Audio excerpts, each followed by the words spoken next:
Olá, pessoal, tudo bem? Hoje estamos com mais um vídeo da nossa série do Tribunal Multiportas e hoje vamos falar sobre a Câmara de Mediação, Conciliação e Arbitragem da UAB de São Paulo. Eu estou aqui com duas pessoas muito importantes, muito queridas, a doutora Vera e o doutor Gustavo, e eu vou ler o currículo deles para vocês. Doutora Vera Cecília Monteiro de Barros, sócia de Selma Lemes Advogados, mestre e doutora em Direito pela USP, professora de Técnicas de Negociação, Mediação e Arbitragem na FAAP, presidente do Comitê de Coordenação da Câmara de Mediação, Conciliação e Arbitragem da UAB de São Paulo, que me recebeu muito bem, que eu também faço parte da Câmara. A doutora Vera está sempre muito disposta, está sempre muito solícita e trouxe de brinde, que eu não conhecia, o doutor Gustavo Favero Vogen, certo? Associado em César Asfor Rocha Advogados, mestrando em Direito Processual pela USP, membro da Comissão de Arbitragem e do Comitê de Coordenação da Câmara de Mediação, Conciliação e Arbitragem da UAB de São Paulo. Sejam muito bem-vindos, gratidão por terem aceitado o meu convite, e eu gostaria que vocês conversassem e divulgassem isso para quem está nos assistindo, falassem um pouquinho sobre como que surgiu a Câmara, qual que é a competência, quais são os casos que podem ser levados para essa Câmara. Oi, boa tarde a todos. Queria primeiramente agradecer o convite à doutora Sheila de Itapevi. Para mim é uma grande honra estar aqui hoje. Bom, Sheila, a Câmara de Mediação, Conciliação e Arbitragem da UAB, ela é chamada carinhosamente de CANCA, e ela foi instituída pela Comissão da Sociedade de Advogados, que é a CONSA. A CANCA, ela possui um escopo de atuação limitado, ela não administra qualquer tipo de procedimento arbitral ou de mediação. Ela tem a competência de resolver problemas surgidos do exercício profissional entre sociedades de advogados e os integrantes dessa sociedade, e também mediar e conciliar questões surgidas na dissolução de sociedades, né? E ela foi criada em 25 de agosto de 2003, e a data do último regulamento que nós temos, que hoje está em vigor, é de 31 de julho de 2013, e agora nós estamos também fazendo um estudo para atualizar esse regulamento nosso de arbitragem e também separar do regulamento de mediação. Os casos que são submetidos à Câmara, eles são administrados por um comitê de coordenação, do qual eu sou presidente, e esse comitê conta ainda com 5 outros membros, que é a doutora Ana Marcato, Cristiana Caputo, Eliana Baraldi, Marcos Fontes e o Gustavo Vogan, que está aqui comigo hoje. E a Câmara ela também conta com uma equipe administrativa, que dá todo o suporte de secretaria para nós, que tem a Maria Aparecida, coordenadora da o Franklin, e o Romário, que é o nosso estagiário. Então, é essa estrutura que a gente tem hoje. A gente tem sede ali na Maria Paula e o escritório fica ali na Rua Anchieta, aqui no centro de São Paulo.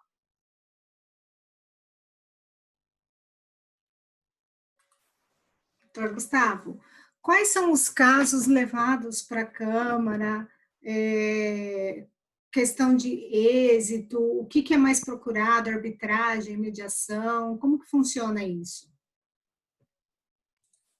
Boa tarde a todos, boa tarde, Sheila, prazer em conhecê-la, obrigado também pelo convite. Agradecer a nossa presidente Vera, que também gentilmente fez esse convite para eu participar aqui hoje com ela.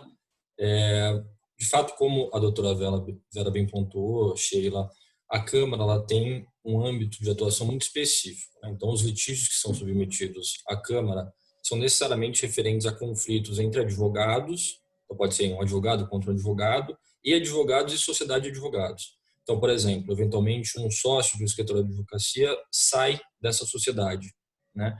e eventualmente há um conflito entre eles, tem ali a cláusula de arbitragem no contrato social, então eles submetem, seja a sociedade de advogado ou sócio retirante da sociedade, submete a CANCA a resolução dessa disputa, que pode envolver a dissolução da sociedade, a apuração de haveres desse sócio que se saiu, que se retirou da sociedade.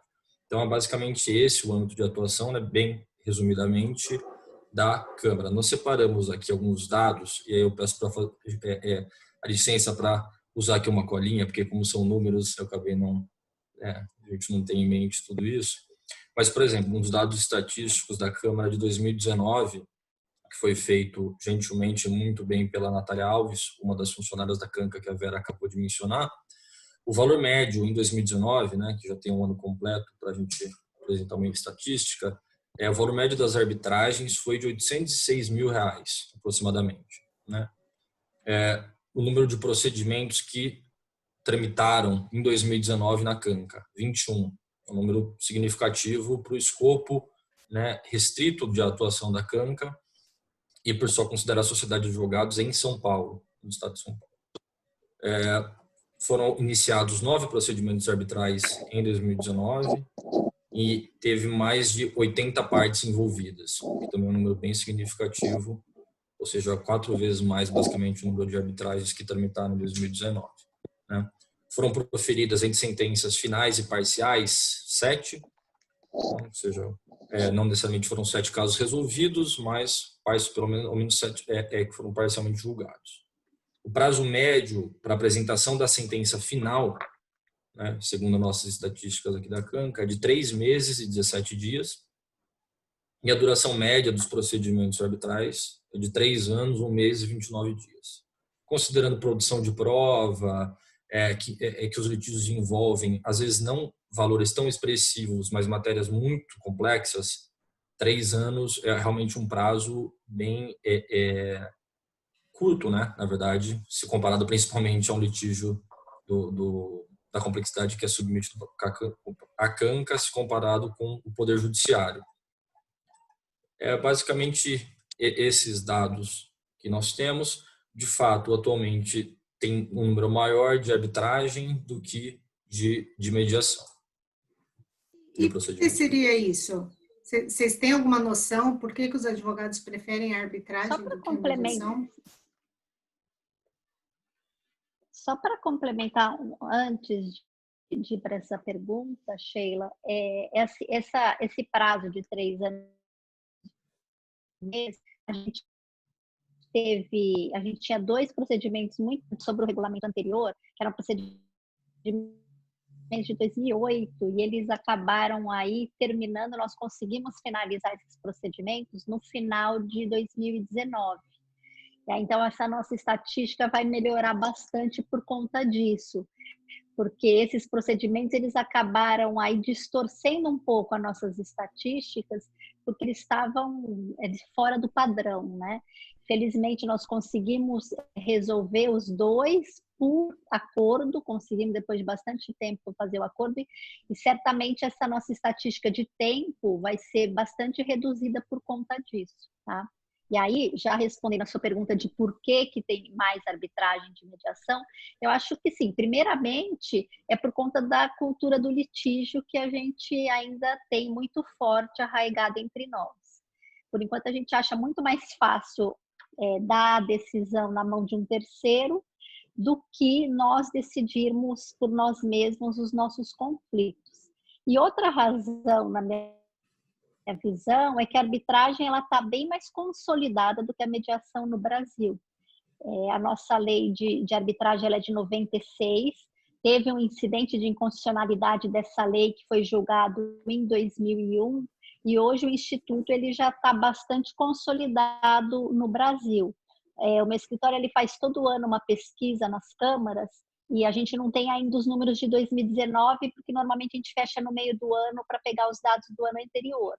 Mas em 2018, para se ter uma ideia, as 8 principais câmaras de arbitragem do país, que são as maiores, né, que é a Anshan, Camargo, GV, Fiesp, CCBC, Bovespa, CBMA e CCI, elas administraram juntas 300 procedimentos com valor total envolvido de mais de 80 bilhões de reais, o que dá aí uma média por procedimento de 260 milhões de reais. Então, quando a gente pensa em 300 procedimentos de arbitragem nas 8 maiores câmaras, a gente pensa, nossa, é pouco, né? Porque o juiz, a gente sabe que ele recebe normalmente 200 processos por dia para julgar. Então, 300 arbitragens aí nas 8 maiores câmaras, o número parece pequeno. Mas se a gente for pensar nos valores, quando a gente pensa em 80 bilhões de reais, a gente vê que é um número muito expressivo.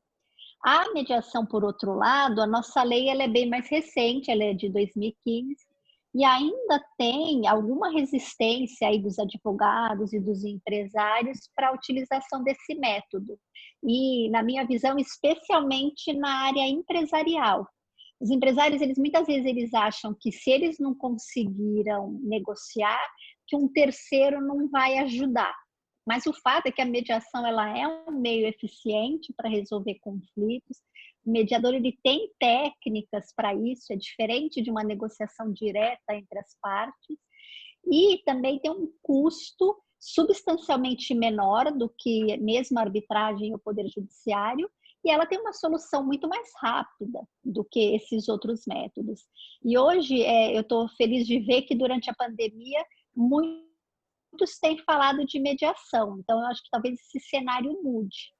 E você tem razão, hoje na Câmara a gente tem em andamento 10 arbitragens e só 2 mediações. Mas desde que a gente assumiu a gestão, nós estamos tentando incentivar muito a adoção de mediação na Câmara, porque a gente entende que é muito mais recomendável para o tipo de conflito que existe ali nas sociedades dos advogados do que a arbitragem. Porque, por incrível que pareça, são poucos os escritórios de advocacia que têm atos de sócios e cláusulas claras para dissolução de sociedade, para apuração de haveres. E aí, então, a gente tem tentado tomar medidas para incentivar a adoção da mediação. Então, uma delas, hoje, quando a gente recebe um pedido de instauração de arbitragem, nós já mandamos um e-mail para as partes, convidando-as para um procedimento de mediação. E aí, se elas manifestam interesse em concordância, isso segue, então, como uma mediação prévia a uma eventual arbitragem. E a gente tem tido bons resultados, as partes têm sido receptivas, porque às vezes não se pensa numa mediação, mas a hora que recebe lá o nosso contato, convidando, fala, por que não? Então, acho que tem sido uma medida efetiva.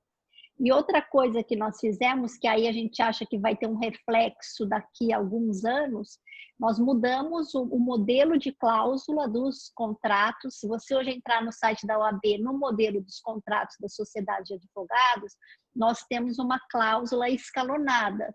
Antes era uma cláusula de arbitragem. E aí agora nós trocamos esse modelo para uma cláusula escalonada de mediação, e depois, se a mediação não foi efetiva, daí uma arbitragem. E aí a gente imagina que essas medidas elas vão acabar impactando no número de mediação no futuro.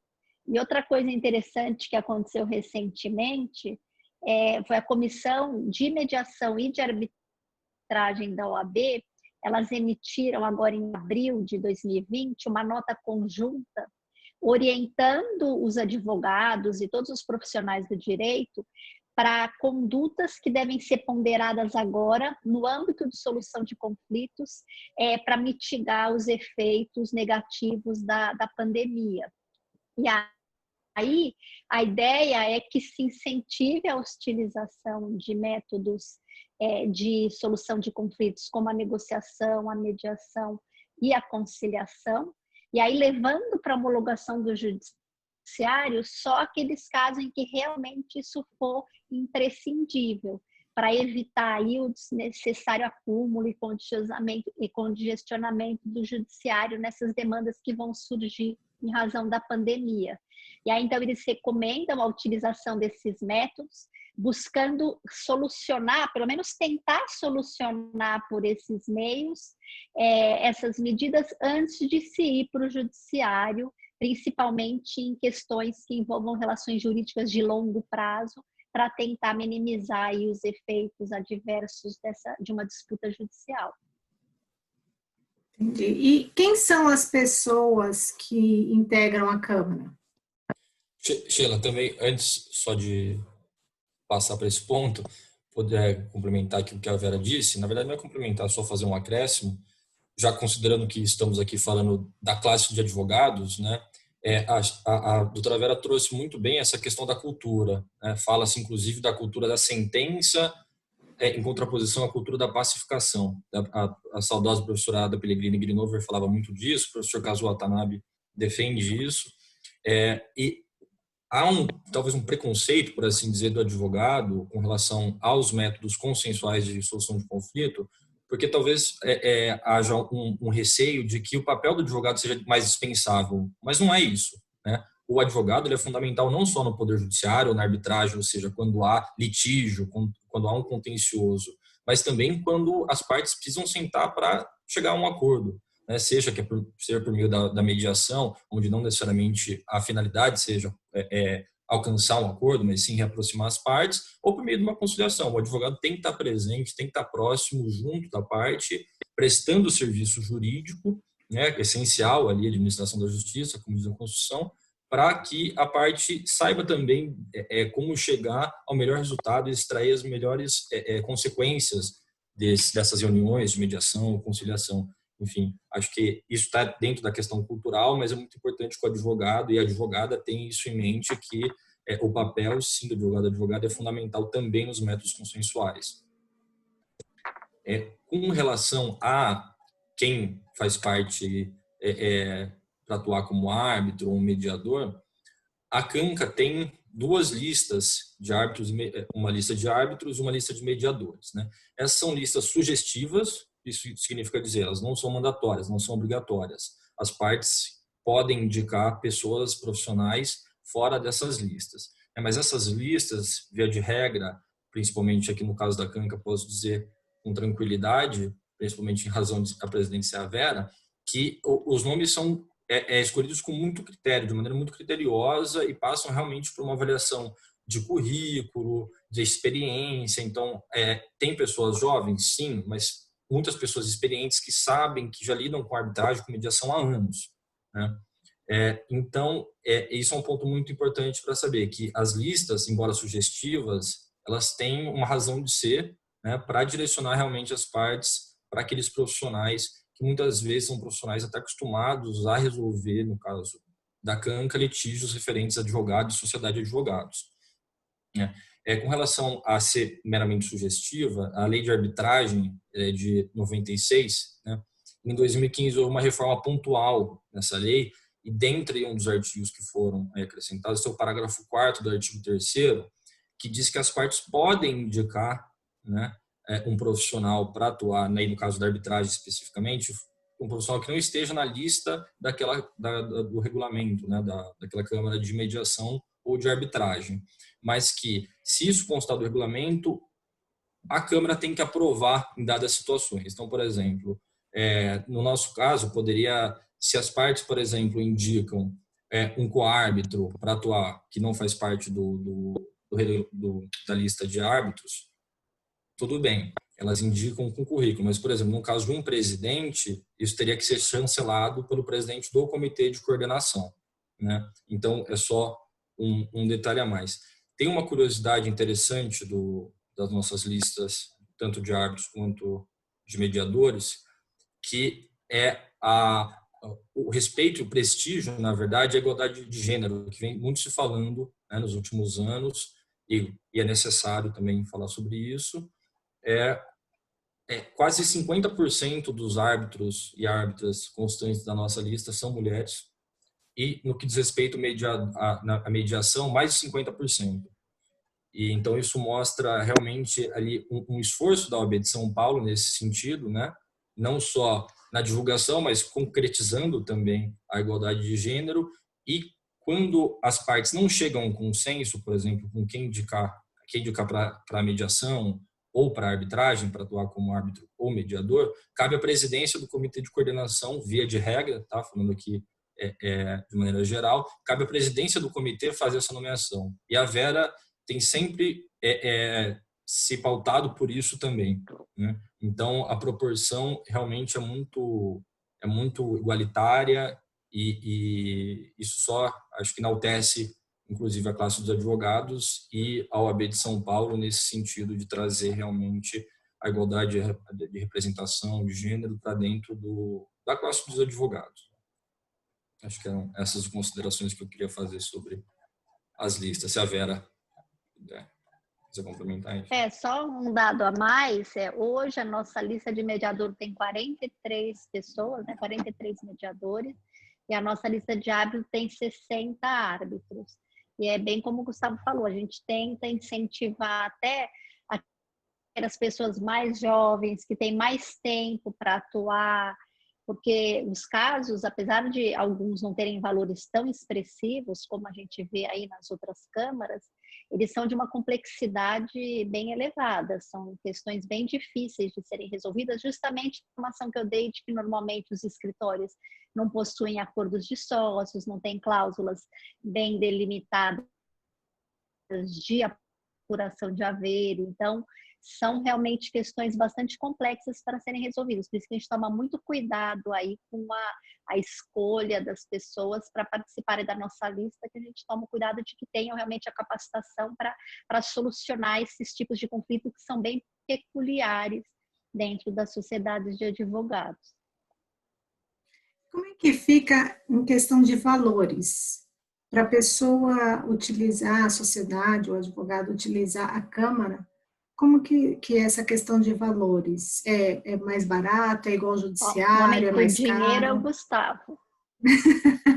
O Gustavo que é o homem do dinheiro. Como que é, Gustavo?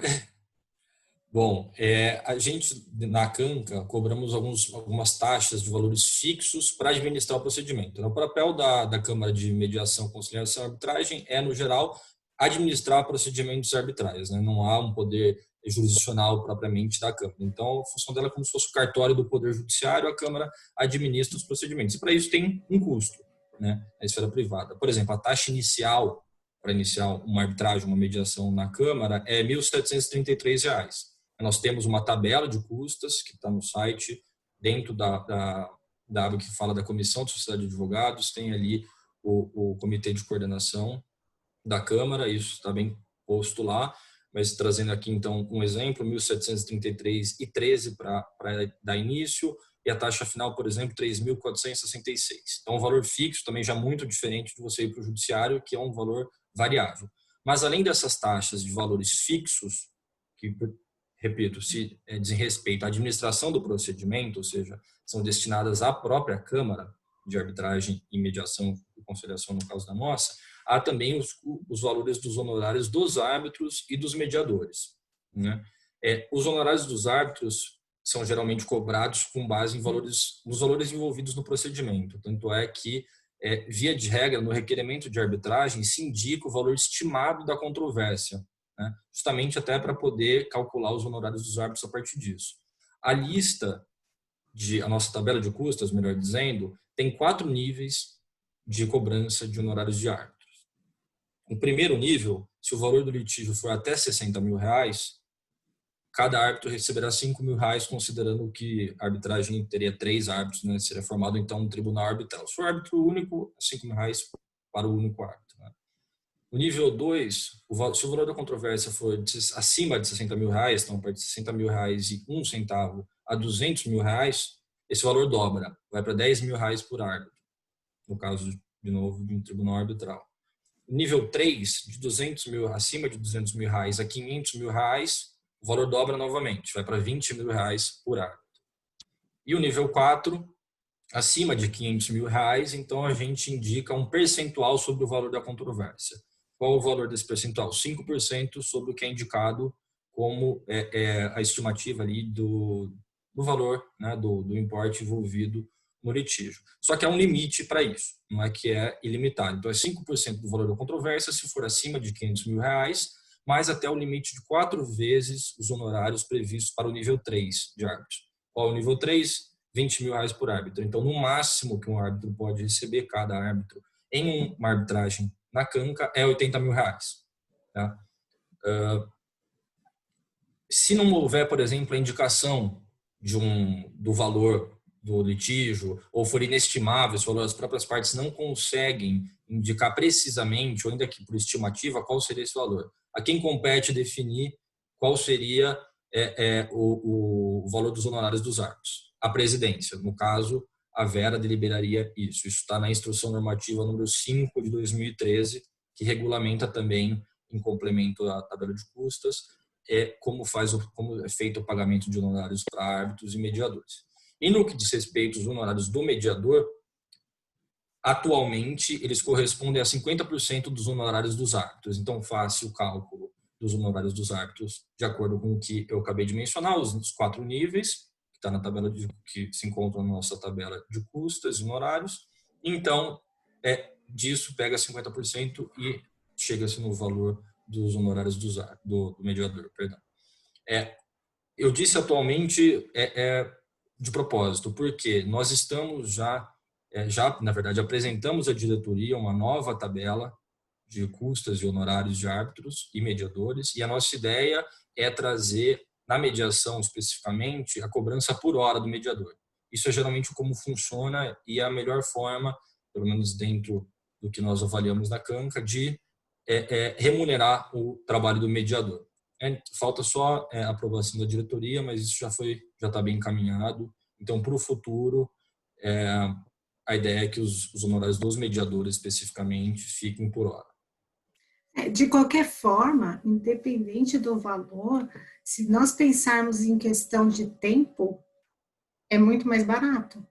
Porque pelos dados que você trouxe do tempo que demora uma resolução de um litígio pela CANCA, e se você levasse para o judiciário, mesmo que no judiciário, vamos supor que as custas fossem mais baratas, que o advogado fosse mais barato, mas o tempo que se gasta, e não é só tempo em relação a tempo mesmo, mas eu digo em relação a desgaste emocional, em ficar indo em audiência, e eu acho que cada vez que você tem um litígio, que você precisa recorrer, que você precisa manifestar, que você precisa comparecer, você revive toda aquela dor. Então, quando você reduz isso, seja na arbitragem ou na mediação, é uma economia muito grande, além do fato de que normalmente a decisão de uma Câmara é muito mais satisfatória para as partes do que o judiciário, né? Você tem a oportunidade também de escolher o julgador, né? E é uma decisão mais, enfim, o árbitro ele tem muito mais tempo para se dedicar à controvérsia do que o juiz. Hoje, se a gente for pensar quantas sentenças um juiz profere por ano, se a gente fazer esse mesmo comparativo com um árbitro, eu vejo aí um árbitro que atua muito, né, que está especializado só em arbitragem e dedica 100% do seu tempo para isso. Esse árbitro ele não vai julgar mais do que 10 procedimentos num ano, ele não vai proferir mais do que 10 sentenças arbitrais num ano. Imagina o juiz, o juiz profere mais de 10 sentenças por dia, então o árbitro ele tem muito mais tempo para se dedicar à controvérsia do que o juiz, claro, pela quantidade de volume de coisas que lhes são atribuídas. Então, a decisão ela acaba sendo mais trabalhada, mais pensada. Então, acho que isso tudo tem que ser considerado aí quando a gente pensa em custo também, né? Pela qualidade. Disse muito que a arbitragem reduz o custo de transação também das partes, né? Uma arbitragem comercial, por exemplo. Aqui no caso, vamos imaginar então que eu sou o autor de uma demanda no Poder Judiciário de um valor elevado. Eu tenho que pagar custas iniciais para ajuizamento da ação em cima do percentual do valor da causa que eu coloquei. Certo? Vamos dizer que eu considero um valor da causa específico. Eu perco por sentença, eu tenho que pagar custas, um percentual em cima do valor da causa atualizado para recorrer novamente. Em São Paulo sabemos que os valores são elevados. Varia de estado para estado, é claro, cada estado tem a competência para fixar esse tipo de valor, e também eu tenho custos para recorrer para um agravo de instrumento, para o STJ, para o Supremo Tribunal Federal, enfim, custos a todo momento para recorrer, para litigar no Poder Judiciário. Isso sem contar, como você bem disse, Sheila também colocado pela Vera, ou o custo realmente, assim, do tempo perdido com isso, pode levar 10 anos, né? E isso também tem custo, né? Embora possa não ser ali mensurável, um valor específico, mas ao longo do tempo muita coisa acontece, né? Desgaste emocional, enfim. Realmente, pela arbitragem, esses custos seriam bem reduzidos, principalmente aqui na Canca, que tem um valor de custas muito justo, assim, considerando o mercado. E se você pegar Uma pela outra coisa que eu própria... queria acrescentar, ai, desculpa, Sheila, pode falar. Imagina, se você falar pela própria mediação também, porque aí ainda se tem a vantagem de que as partes são os autores da sua própria decisão, né? Não é nem o terceiro que é o árbitro. Então, você tem uma redução de custos de tempo e uma decisão baseada no ganha-ganha, né? Onde os dois chegaram como um acordo daquilo que é melhor para eles. E isso também deve ser levado em consideração em relação a custo. Às vezes, num primeiro momento, parece que é mais caro, mas não é. Desculpa, Vera, pode A falar. mediação, a mediação ela acaba sendo bem mais barata, né?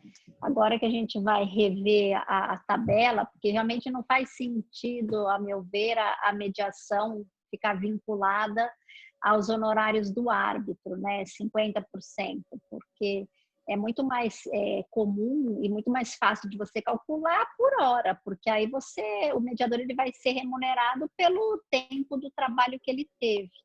E uma coisa que é interessante, na Canca a gente não tem isso, mas uma coisa que dá segurança para as partes é que a grande maioria das câmaras, elas têm calculadoras nos sites das câmaras. Então, você entra lá, a partir do momento que você sabe o valor envolvido no conflito, você coloca aquele valor naquela calculadora e antes de ingressar com a arbitragem ou com a mediação, você já tem a noção de quanto isso vai custar.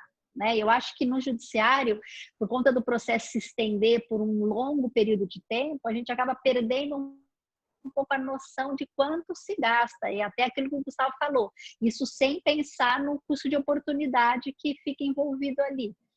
E aí a gente perde a facilidade de quantificar isso. E na arbitragem, na mediação, com esses cálculos, você consegue ter uma noção de quanto isso vai custar logo no início do procedimento. Acho que isso dá um conforto para as partes e uma segurança de que você sabe quanto que você vai gastar para resolver aquela questão, seja por mediação, seja por arbitragem.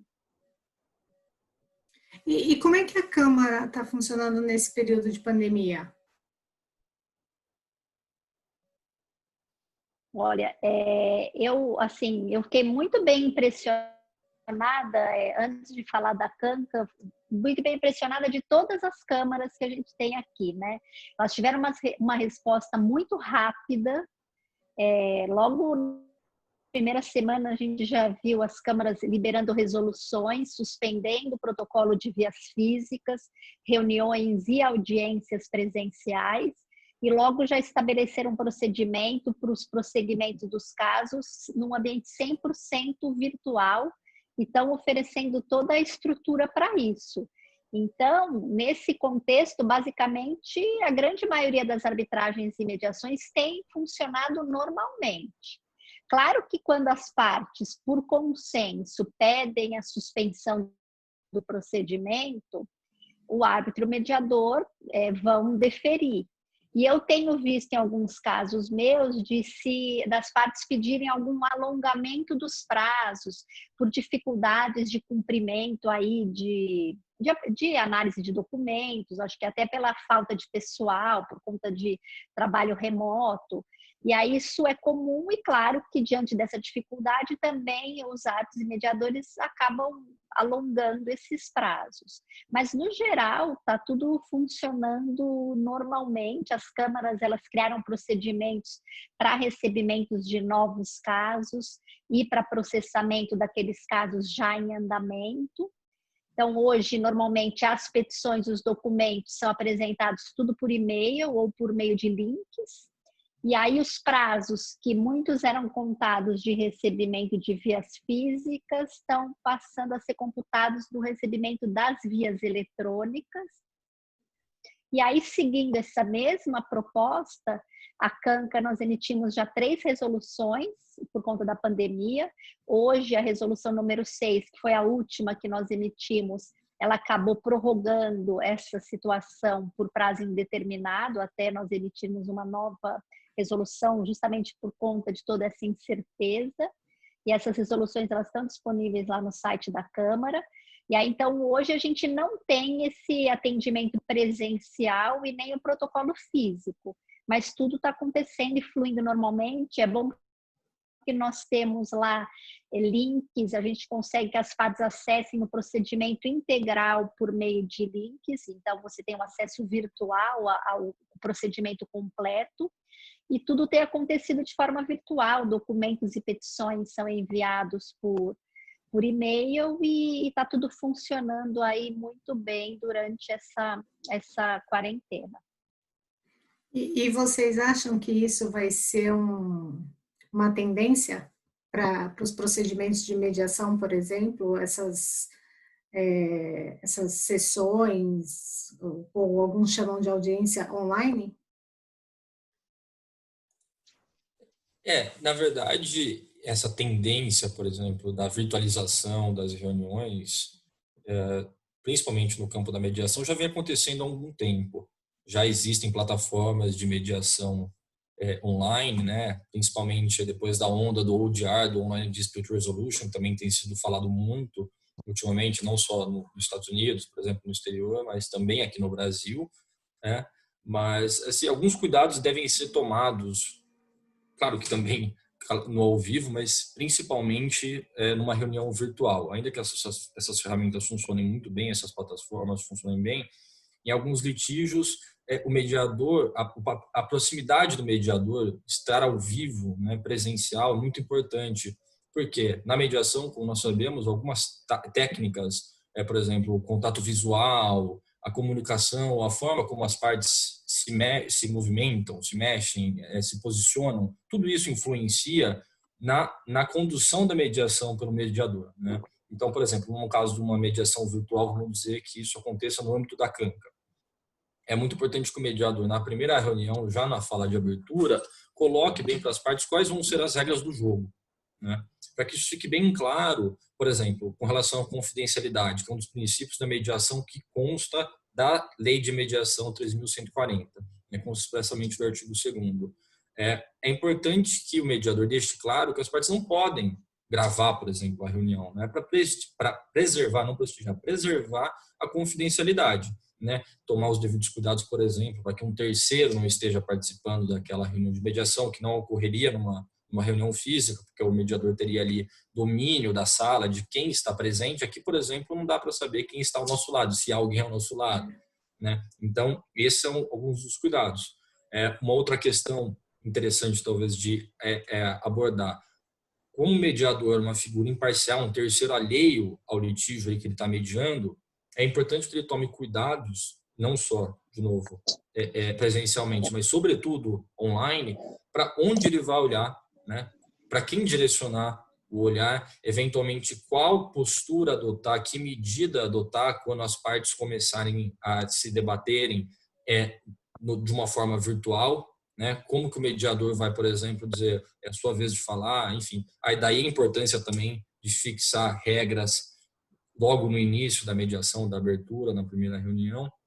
Enfim, é possível, né, continuar, concretizar a mediação online, acho uma ferramenta muito útil, mas alguns cuidados devem ser tomados. Por exemplo, as plataformas que já existem, né, fora do Poder Judiciário para mediação online, via de regra, são para litígios menos complexos, né? O que não é o caso da CANCA, como bem já apontado pela Vera, são litígios bem complexos. Então, esses litígios geralmente resolvidos em algumas plataformas virtuais de mediação, eles são aqueles litígios que iriam para o juizado especial, né, que poderia ter uma complexidade menor. Então, a forma de se comportar numa mediação dessa, é claro que é diferente também de uma forma de se comportar num processo mais complexo. né? E também para ressaltar a tendência aqui da virtualização da mediação, mas sem deixar para trás, deixar de lado essas peculiaridades da reunião online, né, do procedimento online, e dessa necessidade de tomar esses cuidados, sem prejuízo de outros que também possam surgir. Aqui eu dei alguns exemplos rápidos. O CNJ, o Conselho Nacional de Justiça, lançou recentemente uma plataforma para mediação online, considerando os impactos, os processos, eventuais litígios que possam ter sido impactados pela Covid-19. Num primeiro momento, a plataforma é destinada a esses litígios, né? E no segundo momento, a tendência é que esses litígios, outros litígios, possam ser englobados por isso também. O próprio Tribunal de Justiça do Estado de São Paulo também lançou uma nota recente, um projeto de realização de audiências online pré-processuais, tanto de conciliação quanto mediação, para casos impactados também pela Covid-19. Enfim, há uma tendência nesse sentido, mas é sempre importante adotar alguns cuidados. Atualmente, nós não temos nenhuma mediação online na CANCA, mas temos totalmente suporte, tudo que é preciso para que isso ocorra da melhor maneira possível, a CANCA consegue proporcionar com tranquilidade. Então, é um convite também a todos que se pretenderem fazer uma mediação online, a CANCA está preparada para isso. E na arbitragem, como ficaria essa questão também da virtualização? Olha, Sheila, antes dessa quarentena, né, já era muito comum a gente ter a oitiva de alguma testemunha ou algum representante legal por videoconferência. E a gente também era comum realização de audiência para assinatura de termo de arbitragem, mas a audiência 100% virtual, especialmente de instrução, era uma coisa que não se via, né? O que é o termo de arbitragem, para quem não sabe? O termo de arbitragem é um termo organizador do procedimento, né? Que ele é assinado logo no início da arbitragem, e nesse documento são estabelecidas as principais questões do procedimento. Então, lei aplicável, valor envolvido, o idioma do procedimento, cronograma de alegações, forma de contagem de prazos. E, normalmente, as câmaras elas enviam essas minutas desse termo para as partes, e aí depois se discute eventuais pontos de divergência. Numa audiência, isso já acontecia bastante de forma virtual. E agora a grande novidade são as audiências de instrução, né? Na CANCA, nós ainda não tivemos nenhuma audiência de instrução virtual, mas assim como disse o Gustavo, do mesmo jeito que na mediação a gente está plenamente preparado para isso na arbitragem.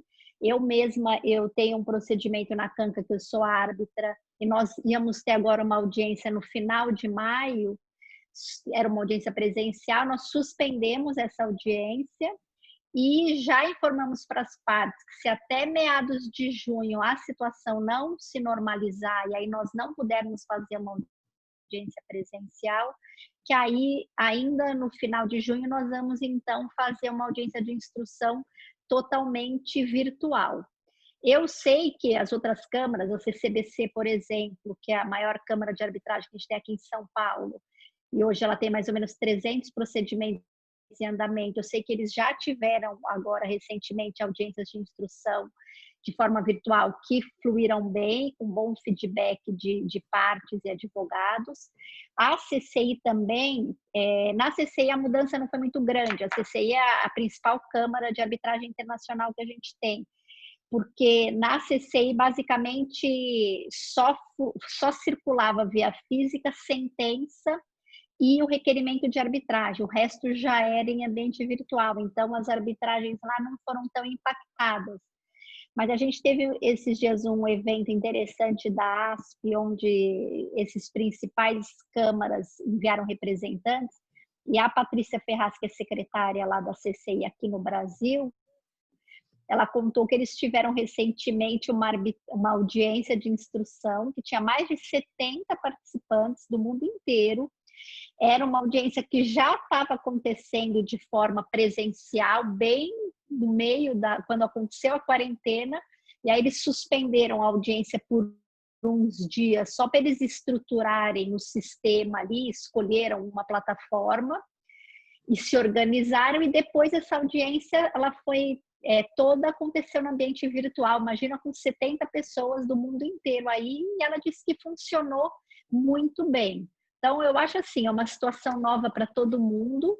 Como tudo que é novo gera um pouco de insegurança, nesse evento que eu comentei, algumas câmaras, como a Fiesp, por exemplo, manifestaram que sentiram aí no começo algum receio, especialmente dos advogados, nem tanto dos árbitros, de realizar essas audiências de instrução de forma virtual. Mas se acredita que, se isso for ser prorrogado por muito mais tempo, acho que a tendência é essas audiências começarem a acontecer, mesmo nesses casos mais complexos, onde se pode ter algum receio de se perder, claro, alguma coisa numa audiência de instrução. Eu não sei, eu como advogada, se eu ia me sentir 100% confortável em fazer uma audiência totalmente virtual. Às vezes a gente perde alguma coisa ali, né, do presencial, alguma coisa do árbitro, enfim. Mas, por outro lado, acho que tem também muito ponto positivo. Eu acho que isso vai ser pesado agora, né? Porque só o que a gente pensa aí de economia, de tempo, de dinheiro em deslocamento. Pensa nessa audiência da CCI com 70 pessoas tendo que pagar hotel, deslocamento para São Paulo. Isso, coffee break, isso tudo tem um custo muito alto. E no ambiente virtual, isso realmente fica muito mais econômico. Então, eu acho que é uma coisa que, mesmo depois dessa quarentena, se vai começar a sopesar se em alguns casos não vale a pena realmente a gente partir para o virtual, que tem muitos ganhos aí nesses casos. E aí uma pergunta minha em relação à região que eu atuo. Eu vejo que tem muitos escritórios pequenos e às vezes nem coloca a cláusula arbitral. É possível esses escritórios que são pequenos, de 2 ou 3 sócios, eles também se recorrerem à CANCA? Mesmo não tendo a cláusula arbitral, eles procurarem para fazer uma arbitragem ou uma mediação? Olha, em princípio, sim. O que, se você não tiver uma cláusula, vai ter que ter a concordância da outra parte, né? Quando se tem a cláusula, é muito mais fácil, porque você faz o requerimento e já direciona para a Câmara, e aí a outra parte ela vai, de toda forma, ter que participar. Se não houver uma cláusula, aí, a meu ver, você vai ter que apresentar lá o requerimento de arbitragem e a outra parte vai ter que concordar em participar daquele procedimento. O que pode se fazer também, surgir do conflito, é as partes conversarem e assinarem um compromisso arbitral. E aí, nesse compromisso, já surgido o conflito, as partes resolvem submeter aquele conflito a uma arbitragem, e aí podem escolher a Câmara, ou até mesmo podem escolher fazer uma arbitragem ad hoc. Isso é plenamente possível. Não sei como que o Gustavo pensa. Penso exatamente da mesma forma. Eu acho que os pequenos escritórios, e normalmente, né, a gente nunca se associa com os conhecidos. Então, as pessoas são parentes, ou são amigos de faculdade, e acho que se utilizar desse método, principalmente num primeiro momento da mediação, é o melhor, porque você, por mais que haja o conflito em relação ao escritório, ainda tem aquele sentimento, né? Tem um vínculo afetivo das partes. Então, acho que é muito válida essa iniciativa da OAB de ter esse acolhimento para os seus associados. Você tocou num ponto, Sheila, muito importante. Não só em relação a escritórios pequenos, mas a gente vê muito na CANCA essa relação de afeto, né? O vínculo afetivo como uma barreira a ser superada dentro principalmente aqui no caso da arbitragem. Quando é na mediação, um pouco mais fácil, porque as partes, em tese, já ali deixaram um pouco a animosidade litigiosa de lado para conseguir sentar e conversar um pouco melhor, com mais tranquilidade.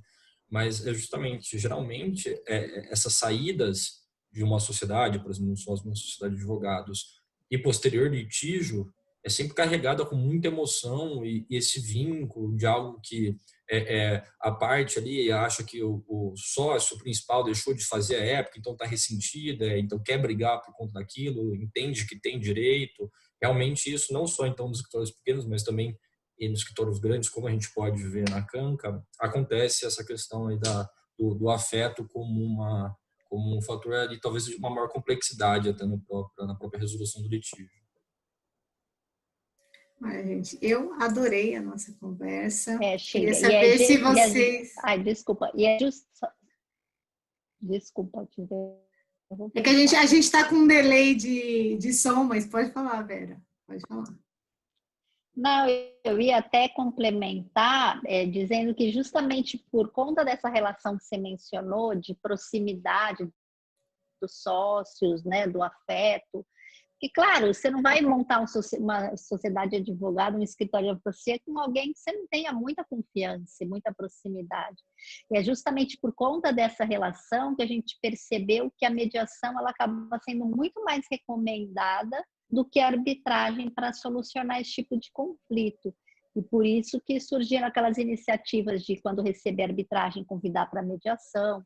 Você tem toda a razão, é uma relação muito próxima e a mediação ela é muito adequada, muito recomendada para se resolver esse tipo de conflito e de uma forma extremamente rápida.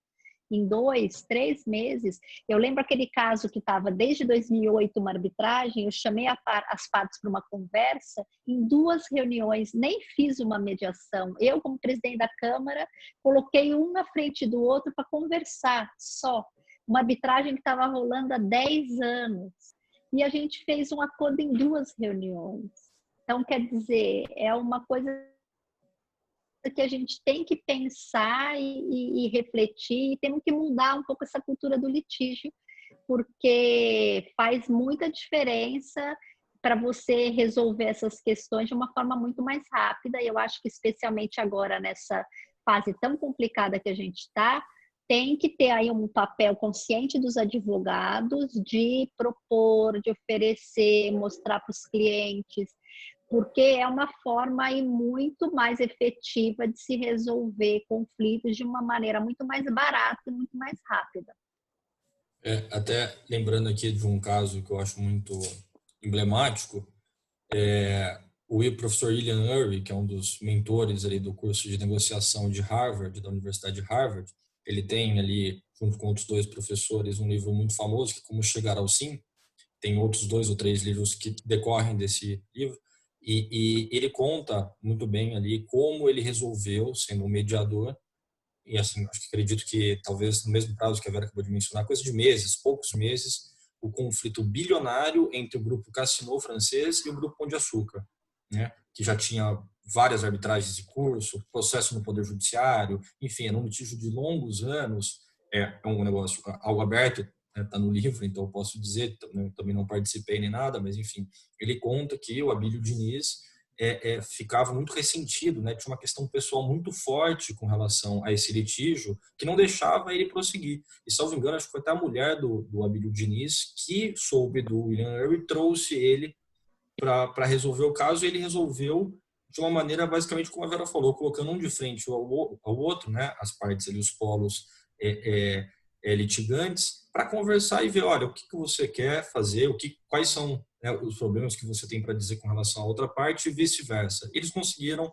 né, o grupo Casino e o grupo Pão de Açúcar, se resolver a partir de uma mediação. Então, o que eu quero dizer é o seguinte, é um exemplo que todos podem ver, isso está aberto, está na internet, tem livros, né, e algo concreto envolvendo empresas gigantescas, grupos econômicos gigantes, com advogados muito preparados, e mesmo assim foi resolvida a mediação, o que também pode reforçar o que a Vera acabou de dizer, no sentido de que a mediação é, de fato, a melhor saída, pelo menos para tentar inicialmente resolver um litígio. Esse é um exemplo clássico, né, que a gente tem nos cursos de capacitação, que fala que realmente todo esse conflito, todo esse litígio era uma questão de sentimento. E quando eles puderam conversar e puderam expor os seus sentimentos, o litígio acabou. Então, muito bem colocado, doutor Gustavo, é verdade. A maioria dos conflitos que nós vemos é uma questão muito mais de sentimento. Eu falo assim, é muito mais de justiça, no meu conceito de justiça, na minha concepção de justiça, do que direito. Não é o que está na lei, é o que eu acho justo. Então, eu agradeço imensamente que vocês aceitaram conversar comigo e queria saber se vocês querem deixar mais alguma colocação, algum convite para conhecer a Câmara pós-pandemia, ver como é que funciona, e fiquem à vontade para falar.